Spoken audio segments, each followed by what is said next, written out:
Hello and welcome to Drop the Label podcast. Today I have the lovely Tom Renwick joining me. Tom, do you want to introduce yourself? I'm Tom, so I am 30 and I work in Durham and live in the North East. Right, okay. Where do you work in Durham? So I work for Atom Bank, which is kind of a startup digital bank. So I've been there for coming on to 7 years now, which has been kind of a fun and exciting journey. Excellent, good stuff. So obviously, you know the whole purpose of this podcast is to discuss labels. What label you give to yourself, what label you give to other people. Obviously, the judgment that comes into it and how some labels hold us back in life. So the idea is to be quite thought-provoking, really, so that people start considering the labels that they use and maybe dropping some of them that do hold them back. What's your take on labels in general? So I think, labels are real and that they can become a self-fulfilling prophecy, really. I think, when they start to influence people's identity, I think particularly at a young age. And, it's a difficult and quite emotive topic. And, I think it gets caught up, I think, really recently in lots of discussions about gendered labels and gender identity. And it's quite hard to kind of move away from that as a topic of conversation. And I've got, I suppose, it's from a position of privilege. I think your label is from a position of privilege as well. I'm kind of white, I'm straight, I'm not in any way neurodiverse. And so I think some of the labels that might have been assigned to me, maybe been unaware of, but I'm not sure they necessarily kind of held me back in the same way that they have for other people. Right, okay.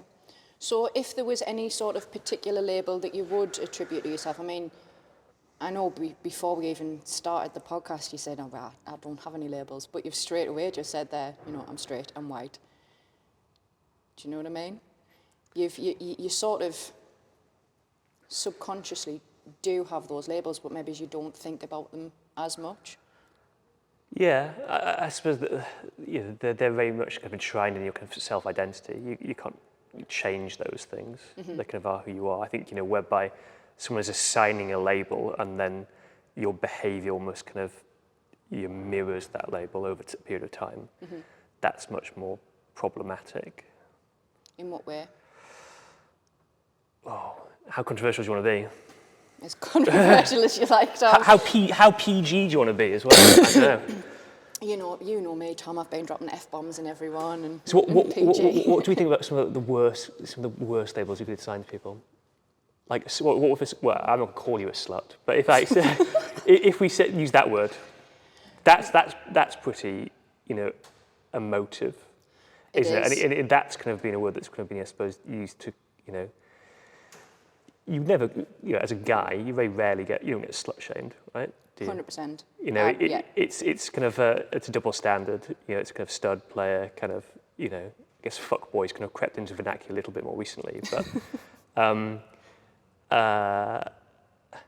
as a word that's been used to, I guess, control female promiscuity and sexuality, and that's quite an interesting one. It is. I've personally never been called a slut. I'm not going to call you that now.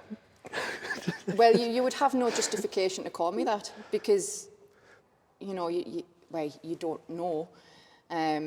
But I like to think that I don't give off that vibe. But see, it's again, I'm straight. You're creeping into it, though. I'm creeping into it. Have you ever called someone a slut?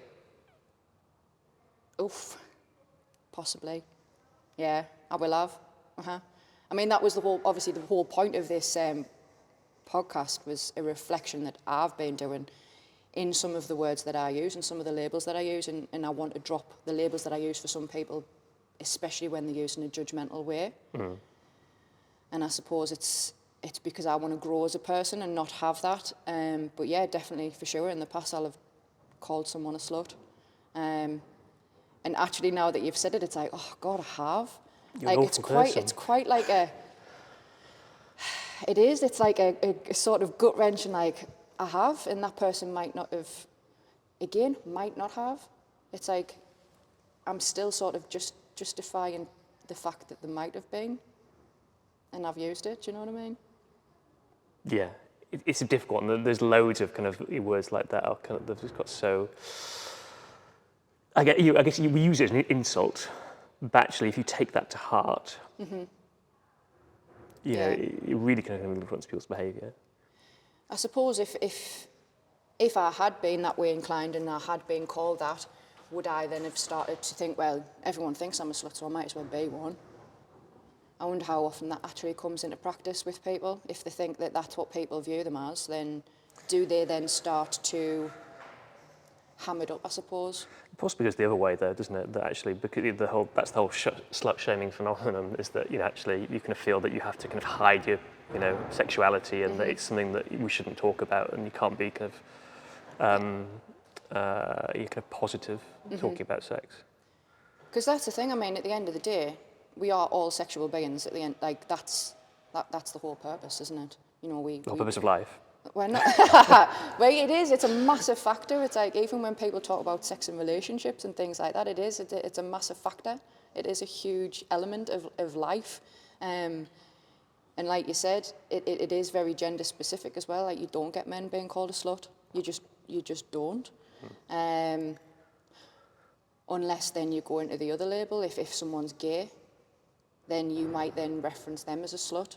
But it is still seen as a very much a feminine sort of characteristic. Yeah. Which is a shame, really. But it's definitely one of those words that's definitely a negative. I said definitely twice in the same sentence there, did you say? So I mean, obviously through your life, you know, you mentioned at the very start that it starts early in life. Someone might label you something, and therefore your sort of behaviours and everything change from that point. Is there anyone, because I touched on it last week with Caroline about how, you know, we do get labelled as children, and it tends to be from our parents first or our teachers. And because we've put them in such a position of authority, we put them on a pedestal sort of, we do start to really take what they say about us to heart. Would you say you've been given any labels from people in positions of authority as a young person, and then sort of gone on from there and they've sort of took a hold as part of your identity?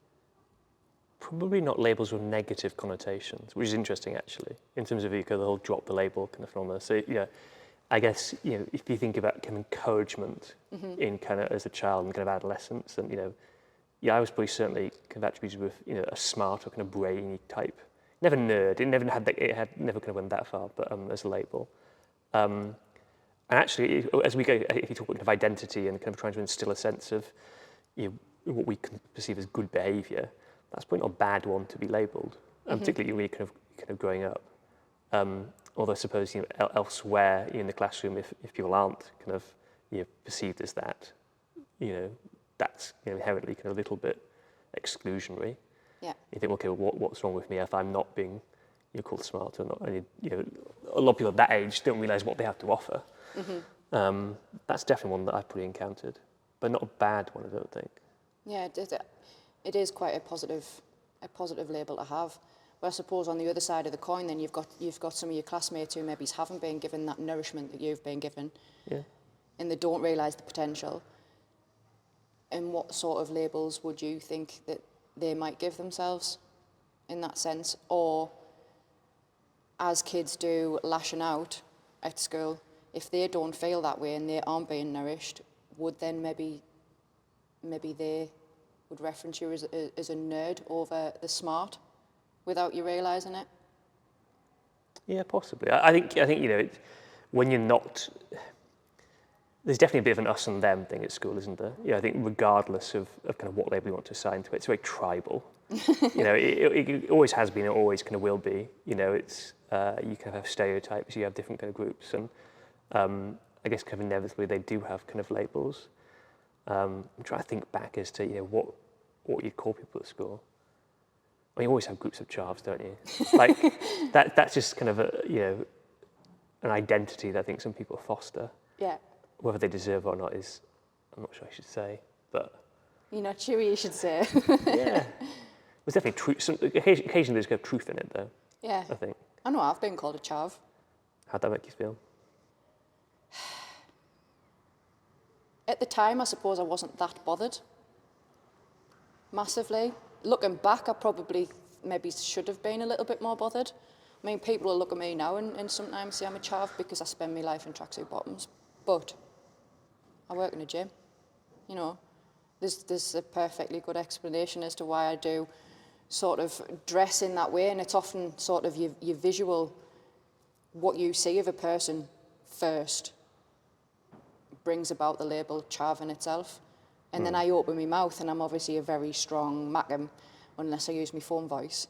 And that sort of backs up the whole chav thing, I think. I definitely think, yeah, I revert back to me sort of young mackem self in certain conversations depending on who I'm talking to and things like that as well. It's sort of quite comforting. Are you conscious of that as well, your kind of accent? When I'm on the phone, yes. If I'm talking to someone who I've never spoken to, yes. Because sometimes I think it makes me sound less intelligent. Should I be saying that? No. It's the truth. It's the truth. At the end of the day, sometimes I do feel like my accent makes me sound less intelligent. And I think people have a preconceived idea of what I'm going to be like if they hear sort of my normal twang. But I know sometimes, like if I'm with certain groups of me family, like it comes out even more because I'm more comfortable in that sense. Yeah. And I'll get home and like Ross will say, I can't understand what you say because I've literally gone that far. But yeah, I suppose I did. I do think about it quite a lot. Being kind of chav is a weird one because I'm not sure what it means anymore. It's kind of, you know, I think it did used to mean something in terms of more of a subculture when I was growing up, but now it's just a bit of a kind of a catch-all. I guess where it becomes really quite dangerous, and I know it's kind of been written about extensively, is that, you know, it's connotations about, you know, a class divide. Yeah. And actually, you know, it's not at all about, you know, the Burberry tracksuit and the hat. It's you know, lower class. Yeah. And yeah, as a label there, that's quite, you know, something hurtful and harmful. Definitely, but where we talk about chav, so far, I suppose I focused on the negative connotations of it, really. But if you were actually to have a conversation with someone who identified as a chav, you know, they might not see it as negative. It's sort of their part of their Does culture. anyone identify as a chav? No. Because it's considered such a negative label. I think once upon a time people did, because it was like a subculture, like kind of goths or kind of emos or, you know, mods or whatever. But I'm not sure they do anymore because the label is so negative. Maybe you're right. Maybe they don't. But it is where obviously you were talking about the class divide there. I thought, like even just when you mentioned the Burberry caps, I remember a time when Burberry came out, and my mum quite likes the designer labels, and she had a few Burberry shirts and, you know, handbag and all that carry on. And then as soon as sort of it was then seen as a chavvy kind of designer brand, she stopped wearing it and was like, well, what are you doing? She's like, well, the chavs wear it now. I can't wear it because, do you know what I mean? It immediately devalued that brand to my mum, which is quite sad, really, to think like that.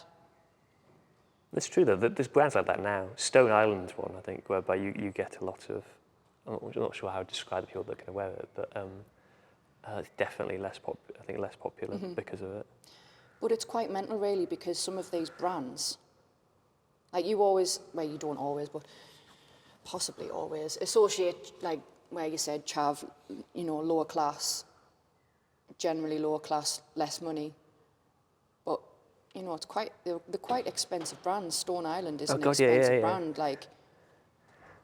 So then it's sort of backwards that we're calling them lower class because they've got the money to buy this stuff. And I mean, yes, again, judgment was going to fall out of my mouth there. A lot of it's on tick.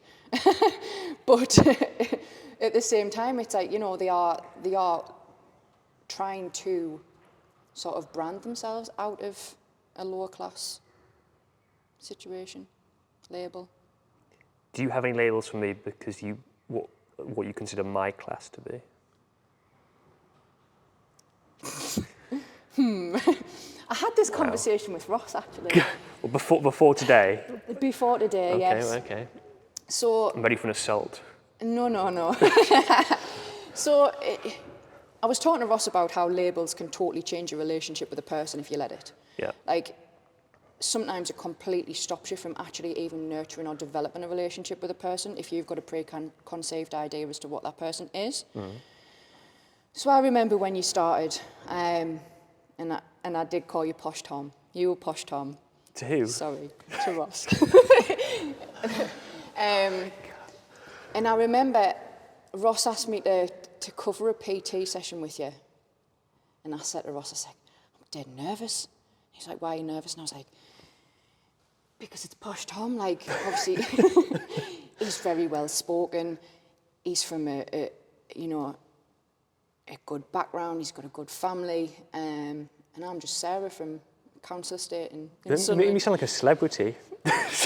But no, I suppose in a way it was like I was kind of putting you on that pedestal. Like, I sort of had this expectation that you were going to want more from me than I was maybe in a position to give. Mm-hmm. Because I did just see myself then. I was, a PT, Sarah from a Council Estate. What am I going to have in common with Tom? What am I going to be able to talk about? Is he going to listen to anything I've got to say? Like, what's going to happen here? And it was like, oh. But then when actually I got talking to you, and over the next sort of few sessions that I did cover, and I got to know you, it was like, I didn't need to worry about it at all, because I suppose coming from the background that I've come from and knowing how other people judge people from the backgrounds and how they speak and everything else, it was like I did have that preconceived idea as to the fact that maybe you would be a bit of a snob, because I think that goes hand in hand with the label Posh. Probably am, to be honest. But yes, you might be in certain circumstances, but you sort of, you didn't ever show that with me. Sort of like you were interested in what I was, well, you appear to be interested in what I was saying, but you actually had a conversation with us, and it wasn't like you were above me. It wasn't like, I never felt like I had to change who I was to accommodate who you were. So have you had experiences in the past that kind of, moulded that mindset in terms of how you would kind of approach, I suppose, talking to me? I suppose, yeah, 100%. Where was that? I mean, I wonder if I'm going this. I know you're meant to be interviewing me. But, I know I did it, yeah. I feel like I'm getting interviewed. This was always going to happen. University's a really interesting environment. I know, because you went to Northumbria, didn't you? I did. Yeah, and Newcastle and Northumbria universities are kind of, just synonymous with a kind of a class thing, I think, in particular, because you have a really weird melting pot of kind of local North East students, to be fair, of which I was one of them. Lots of them kind of lived at home, probably not by choice, again, actually, probably dictated by financial circumstances. And then a huge influx, 60% plus of Southern privately educated students. And as a kind of a melting pot, it's quite interesting in terms of, I'd never met some people like that before. And you do have preconceived ideas as to kind of who they are and kind of what they're like. So I wonder, is that where some of it came from? I wouldn't say in university, no. I was quite at home when I went to university because I didn't do full time. So obviously it was always day release. And it's not prison. Well, it was. It was day release from work, not prison. And I was with a lot of older people. So a lot of us, well, everyone on our course was on day release from various positions. So I was in university with anyone from the age of 20 to sort of 40, 45-year-old. Some of them had really, really successful jobs already. They were just sort of getting the next level, sort of, I suppose. So I don't think I got it from university, even though, interestingly, when you said about Northumbria Newcastle, it was technically Northumbria University, but it was called Newcastle Business School. And if anyone ever asked, I always say Newcastle Business School. It's a better business school than Newcastle University. But you go back to that, though, is that, I can remember my first year at uni, in fact, it goes in every single year, you have kind of big events, and the event, up and down the country, they do it in Nottingham and Liverpool, an event called Poly versus Posh. And, so the insinuation is that, if you go to Newcastle, you're kind of posh, and if you go to Northumbria, somehow that's a lesser university, a lesser education, and that, you know, again, that kind of class connotation comes back to it. Yeah. And it kind of pits the two against each other. Oh, and yeah, 100%. people take it on in a kind of humorous kind of way, but Yeah. But I mean, I've never heard of that, but I would still always reference myself as going to Newcastle Business School over the fact that it was actually Northumbria University, and they were just somehow merged in that sense. And I suppose it is because somewhere along the line, someone said something, and I've automatically assumed Newcastle was the better university. Yeah. But going back to your original question, Mr. Interview Man, I think a lot of it's probably come from the circles I've mixed with through my parents. I was brought up in a council estate, you know, normal working class family.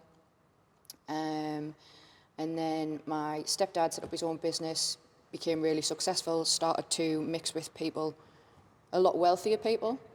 And I suppose that was always, if there was other kids there, or other, saying kids, this is up to teenage,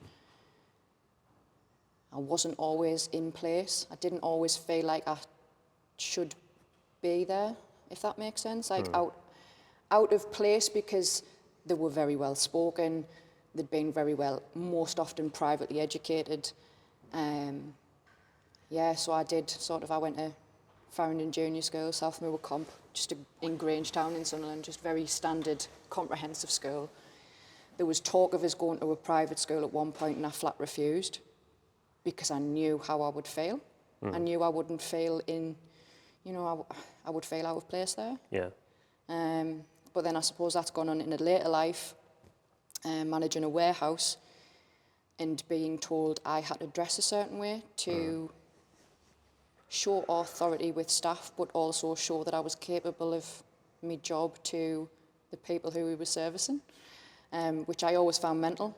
And I refused at one point to do it. It was like, well, no, I wear clothes that I'm comfortable in for the role that I do. Yes, I was a manager, but I spent a lot of time actually in the warehouse. I'm not going to do that in stilettos and suits.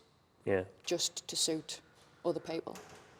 So I suppose I came into my own a bit more then, but at first it was very nerve-wracking of actually being myself, just to demonstrate that I could do my job. No, it's. I guess if in the US we'd be talking about race, if we're in the kind of Indian subcontinent, we'd be talking about the caste system. But I think the UK still, 100 years on, probably from kind of social mobility, still sort of like class. I think class is still probably the defining label that we have in this country. Well, it's all I ever see talked about whenever we go into politics and things like that. It's always the northern people will always vote Labour because Labour's very working class. I suppose I've seen most recent elections that sort of started to change. But definitely the narratives come out a lot more on social media again now that there's, or have they just been the elections? Local elections, Local elections, yeah. It was again let's vote someone for the working class, vote someone who's going to support the working class, and straight away it sort of went back to Labour again. And I don't know what the results were. Have they even been done yet? Yeah, it was a big swing to kind of Labour. Yeah, you can see how I've totally lost just politics, just not. Just disillusioned. Yeah, completely. I don't think that's the thing. I'm from a working class background, but I suppose I don't hold the same political views as a lot of my peers. Yeah. I don't know whether we should go down the politics route. I'll probably get wrong off Ross, because I'm one of these people who I read into things, but I don't think I'm positioned to actually have a fully rounded opinion on something. But I'm a strong believer in sort of voting with what's right for you, not what's right for everyone else. Yeah, it's a difficult one, isn't it? It's kind of the classic kind of saying, isn't it? Is that if you're not a kind of obviously this was said kind of 100 years ago, I think by Winston Churchill. If you're not a liberal at kind of 20, you've got no heart, and if you're not a conservative at 50, you've got no brain. And I guess you probably do go through that kind of transformation in your life. But actually, you'll start with very kind of social liberal values and some of the kind of things that we see kind of played out in social kind of media now can really be prominent. And I think as you get a little bit older, people maybe do become inherently a little bit more selfish. And they kind of focus on what's right for them, what's right for their family, rather than, I suppose, broader society in the country. So there's a label then, selfish. Do you see that as positive or negative? It depends on the situation, doesn't it? I suppose it depends on how you embody that label as selfish. I don't think there's many people that are genuinely altruistic and selfless. You're kind of a Mother Teresa type figure. It's quite unusual. I think everyone is inherently quite selfish, just to different degrees. Because you only get one, shot at life, and you've got to make it work for you. I think anyone that kind of dedicates themselves to a life of kind of servitude and helping others is to be admired, but it's not for everyone. It's very few and far between, isn't it? But I mean, back to the topic before we went down University Road. You asked us obviously what I thought of you, and the labels I maybe attributed to you, and I was saying obviously Posh Tom. Yeah. And I was saying how sometimes we label someone something at first in just even off what someone else has said. So I'd had very little to do with you up until that point. So Ross was calling me Posh Tom? No, Ross wasn't calling you Posh Tom. But Ross told me about you, and you just were Posh Tom, okay?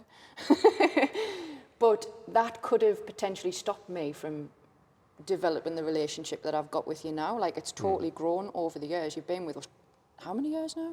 Far too long. Far too long. Rude. But no, it's 7 years, I think, yeah. Yeah, but it's gone from Posh Tom, now you might laugh at it, but you're my brother from another mother, Tom.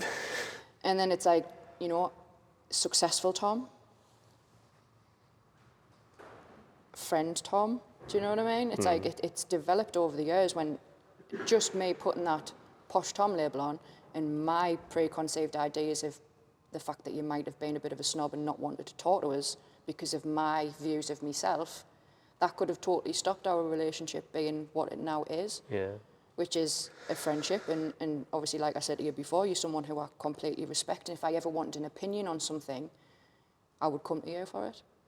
I think there's a lesson there, isn't there? I think inherently everyone has something to offer, even if you don't necessarily respect their kind of opinion or their kind of belief system. Everybody on this kind of planet, really, you can learn from. They've got a kind of unique perspective, they've got experiences which have shaped their life, adversity that they can kind of tell you about, successes that they can kind of talk you through. And we don't stop to listen and reflect on those anywhere near enough as we should. It's actually really, I was thinking of this before, is that the gym is a proper melting pot of people. You do get people from all walks of life. There's certainly people that I've met here that I would never meet in any other walk of life, simply because of, at work, you're very much, it's a quite closed, social sphere. You get people that, not necessarily groupthink, I think that you're far from it, but people have had similar experiences. They've been to university, they've made them postgraduate degrees, they've then worked in a financial service, and they kind of come here. And then the only kind of differential often is kind of age. Even I guess where you live and the neighbourhoods you live in, it's ultimately back to the class thing, because it's where can you afford to live, versus somewhere else. But I guess those kind of common kind of objectives in terms of everyone's here for the same reason, and everyone's football clubs actually. Football clubs are really quite interesting as a kind of a social construct, because you can be, any sports club actually. I'm saying football club, it could be a boxer, a UFC fighter, a cricket team. But there is a kind of a sense of connectivity there that you have with people that you've kind of never met through shared experience. And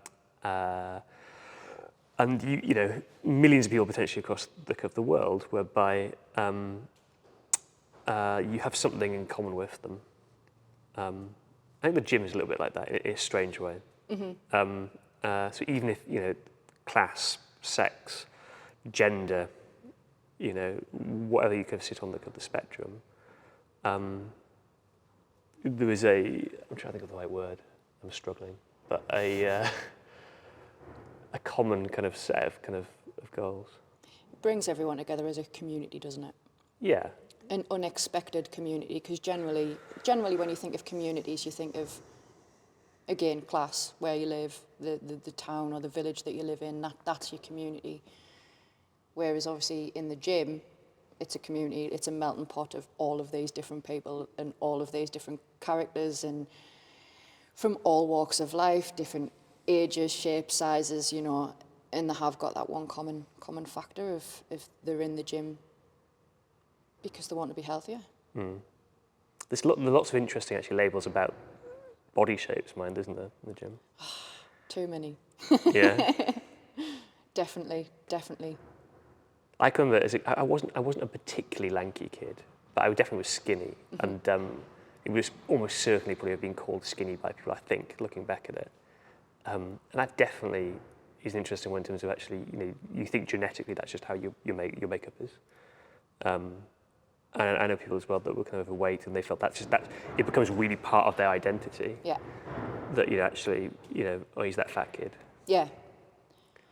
And that, I mean, me and Ross touched on it in the pilot podcast. It changes people's behaviour, because sometimes that skinny kid always not acts like a skinny kid, because how would you act like a skinny kid, but, you know, might avoid the gym through fear of not fitting in that environment. And then people who call themselves fat, I'm destined to be fat. I'm always going to be fat. I might as well eat that cake because I'm fat. And it does. It ends up being a pattern and a trend in the behaviours. It's very difficult to break out of it as well. Oh, massively. So how did you break out of that one then, if you feel like you were labelled skinny? God, I don't know. I guess that's kind of courage and taking the first steps, really. And then I think in particular realising that, you know, kind of an environment in the gym that everyone's there for themselves and that no one really cares, no one's looking at you, everyone's doing their own thing, everyone's kind of on their own journey. Yeah. And that, you're just a kind of a side character in their life. And then once you kind of get out of that headspace, it's really quite straightforward. Because you started with us on PT, didn't you? Yeah. It was always very one-to-one. But that was deliberate though as well, probably because actually, you know, group sessions would be scary. It's like, okay, you know, this skinny, weak kid.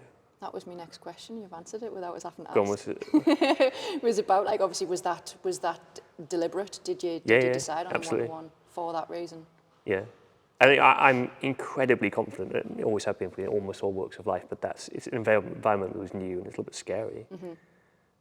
And, you know, kind of a group of, you know, 5 or 6 guys, you don't want to be someone that, you know, at the time I could barely lift the bar. And now you can, though, can't you? I can lift the bar sometimes. But I mean, imagine if you'd stayed in that mindset of, you know, the fact that you didn't belong in a group, or you were nervous or anxious about being in a group. Yeah. What would you have missed out on from joining the group environment? Well, I mean, you know, there's so much camaraderie to start with. I'm not going to do an advert for your gym sessions. I'm not asking for an advert for the gym sessions. But, I do that at the beginning of the podcast. Ross made us. But yeah, it's that that kind of camaraderie, that kind of shared experience, meeting new people. Inherently, it's quite a different kind of environment. It's a more fun environment. But it's one that I think if you've never been in a gym before, you'd scare yourself shitless potentially. I think, you know, a lot of people, particularly, you know, any kind of gym that it's centered around kind of free weights, you know, inherently they are scary. You know, if you've never done it before, the movements look scary, the weights look heavy, you know, and I guess that's where you get people that just sign up to commercial gyms and sit on machines all the time and don't really get anywhere. So I suppose there's a couple of points in this conversation where we've actually highlighted the benefits of dropping the labels, because, you know, my relationship with you now might have been completely different had I let the label sort of take over. your relationships with various people in the gym and sort of your viewpoint on being here and the enjoyment element of it.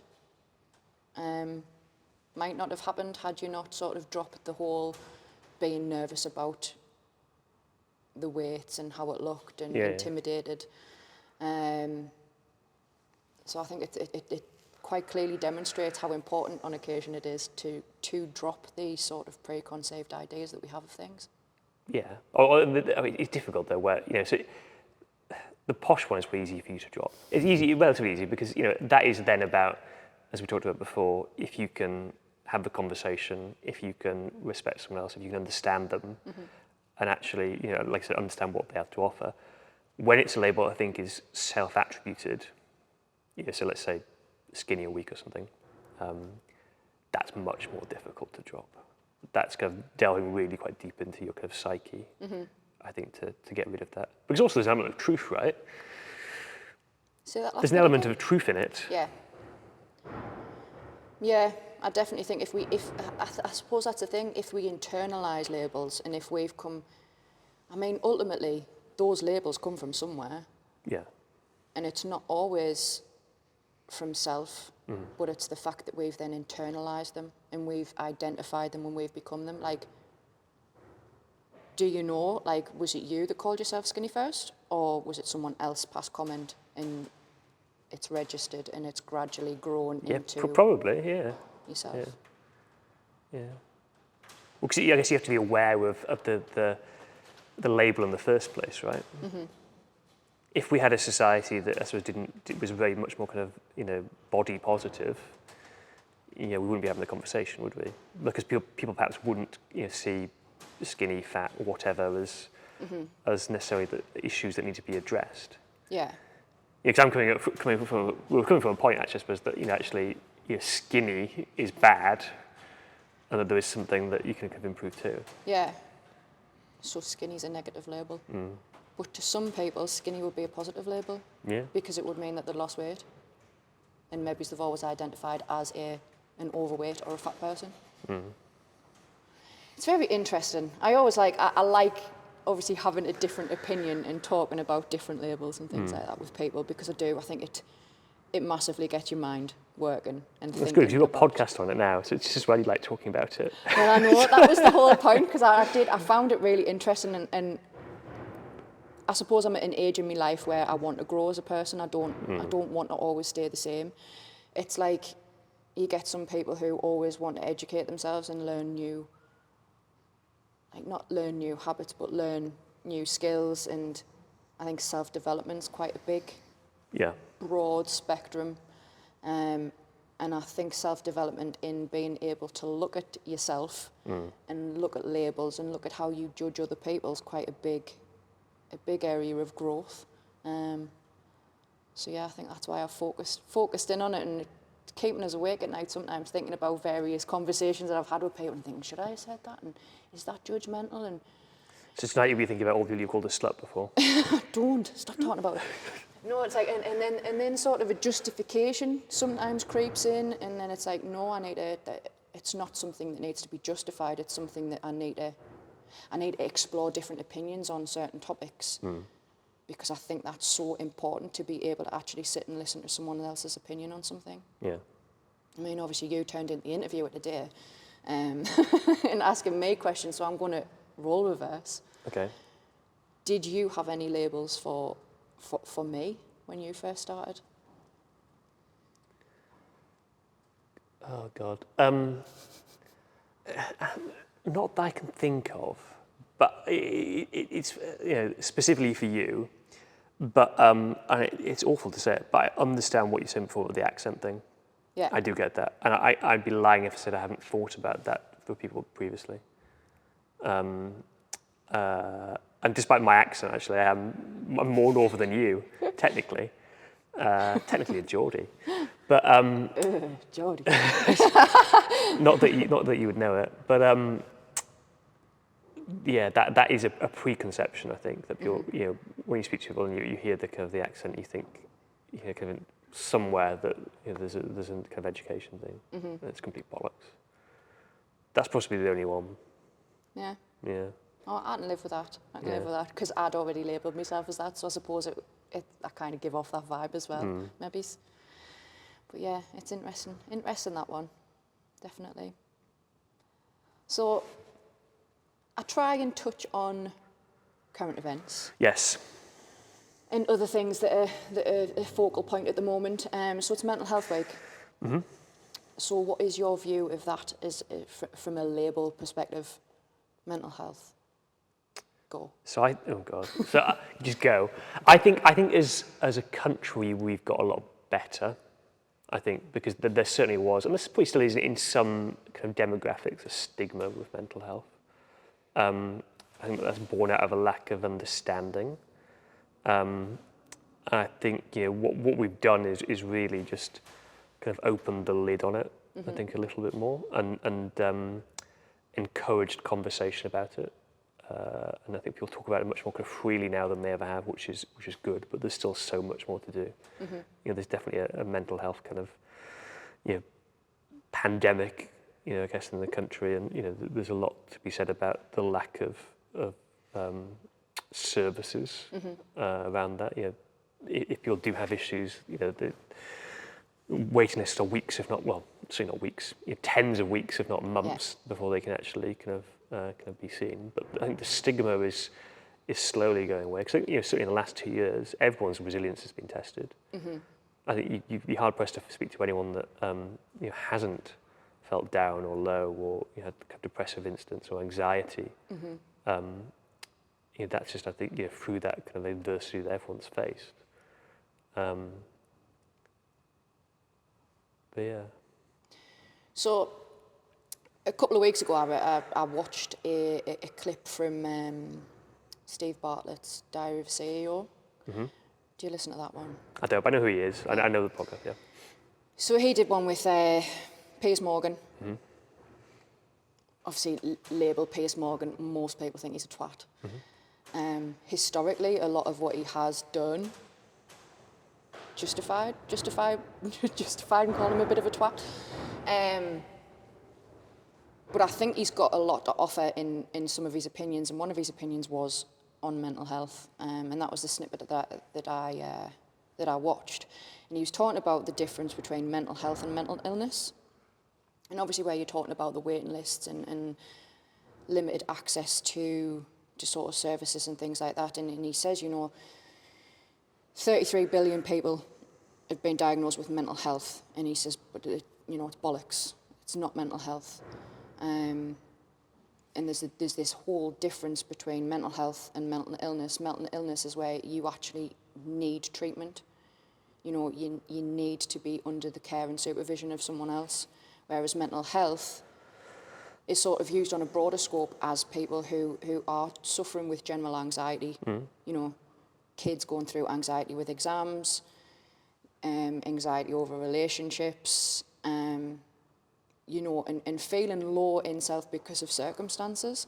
And he was talking about resilience in the sense of, he always gets slated for having a stiff upper lip, but that's how he deals with problems in his life. And he was saying, obviously, you can't get away. You get absolutely bollocked for saying stuff like that, especially in a position that he's in, because it sort of lessens mental health in a sense. And he's saying, well, I'm not trying to do that. I'm trying to make sure that the people who have mental illness, who need the help, aren't sitting on waiting lists for months, because those people don't have months. Those people need help now. And I suppose that's an opinion I've had. It's something that I've discussed before. Like, you can have anxiety, you can feel low, you can grieve, you can feel things that are so powerful that you don't want to get out of bed some days. But that doesn't necessarily mean that you need help to the same degree. I think it's difficult because if you start belittling people, as I think he possibly done, and I know that kind of definitions of kind of mental health have expanded. Definitions of vulnerability have kind of expanded generally. And I just think it's wrong to inherently tell someone that they don't have a problem, or that they're, what they're experiencing isn't get over it because it's not as bad as what someone else is doing. And I completely accept that that there's something of a distinction between kind of mental health and kind of genuine kind of mental illnesses when we talk about psychosis or something, or kind of bipolar. That quite clear that's a very quite severe, often clinical condition versus kind of I guess just kind of anxiety and depression. But try telling that to a 12-year-old kid that feels like that because they're being bullied at school just to get over it. Yeah. It's one of those. I don't think you would tell a 12-year-old kid to get over it. That's the thing. But I suppose if he's on Good Morning, well he's not Good Morning anymore. If he's on television and actually kind of social media telling kids to kind of grow up, stiff upper lip, and they're actually they're internalising that and not coming forward. Yeah. Because they think actually, oh well, this is how life is. Those kind of feelings can manifest and can explode exponentially over time. Yeah. See, this is why I like an alternative opinion, because I suppose when you start thinking about these things in more depth, it's more about balance. It's about having a balanced approach to things, because I do think you have to teach kids to have a stiff upper lip. And I suppose it's down to us as adults, as parents, as people in authority, to think about how we word things and how we talk about dealing with life, because at the end of the day, life happens. There's nothing anyone can do to stop exams. You have to go through exams. More often than not, you have to go through some shit at school where someone's giving you a stick. Like I went through it. The oldest boy's been through it. I'm trying to think of whether Ross has actually been through it. He was probably on the other side.